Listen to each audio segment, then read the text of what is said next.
நண்பர்கள் அனைவருக்கும் வணக்கம். இன்றைக்கி நம்ம பார்க்க இருக்கக்கூடிய இந்த காணொளி திருநீலநக்க நாயனார் அவர்களுடைய கதையை பற்றி தான் பார்க்க போகிறோம். வாங்க காணொளிக்குள் போகலாம். திருச்சாத்தமங்கை எனும் ஊரில் அவந்திநாதர் திருக்கோயில் அமைந்துள்ளது. இங்குள்ள சிவபெருமான் மீது அதீத அன்பு கொண்டவர்தான் இந்த திருநீலநக்க நாயனார். இவர் 63 நாயன்மார்களுள் ஒருவர். சிவபெருமானுக்கும் சிவனடியார்களுக்கும் தொண்டுகள் பல செய்து வாழ்ந்து வந்தார். தினந்தோறும் அயவந்திநாதருக்கு சிவாகம விதிப்படி பூஜைகள் செய்து அவரை வணங்கி வந்தார். ஒரு நாள் திருவாதிரை நன்னாள் வந்தது.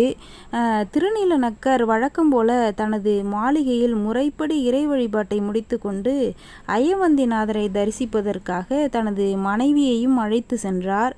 பூஜைக்கு தேவையான பொருட்கள் அனைத்தையும் எடுத்து வந்தனர். திருநீலநக்கரின் மனைவியும் ஒரு சிவபக்தை. திருநீலநக்கர் சிவபூஜையை தொடங்கினார். அவருடைய மனைவியும் அவருக்கு உதவியாக குறிப்பறிந்து பூஜைக்குரிய பொருட்களை எடுத்து கொடுத்து கொண்டிருந்தார். அப்போது அயவந்திநாதர் மீது சிலந்தி ஒன்று தவறி விழுந்தது. அதை கண்ட திருநீலநக்கரின் மனைவிக்கு மனம் துடிதுடித்தது. இறைவன் திருமேனியில் புண் ஏற்பட்டு விடுமே என்று மனம் வருந்தினார். உடனே அன்போடு விரைந்து வந்து சிவலிங்க திருமேனியில் இருந்த அந்த சிலந்தியை வாயினால் ஊதினார். அப்போது சிவபெருமான் மீது உமிழ்ந்து விட்டார்.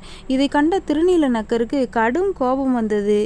ஆத்திரத்தோடு திட்டினார். உடனே திருநீலநக்கரின் மனைவி, இறைவனுக்கு புண்பட்டு விடுமே என்பதால் தான் ஊதினேன், தவறுதலாக உமிழ்நீர் பட்டுவிட்டது என்றார். இதை கேட்டவுடன் மேலும் திருநீலநக்கருக்கு கோபம் அதிகமானது.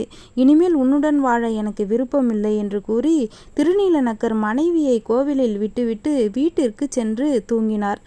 திருநீலநக்கரின் மனைவிக்கு மனம் பதைத்தது. என்னால் பூஜை தடைப்பட்டு விட்டது என்று சிவபெருமானிடம் பிழை பொறுத்தருள வேண்டும் என்று வேண்டினார்.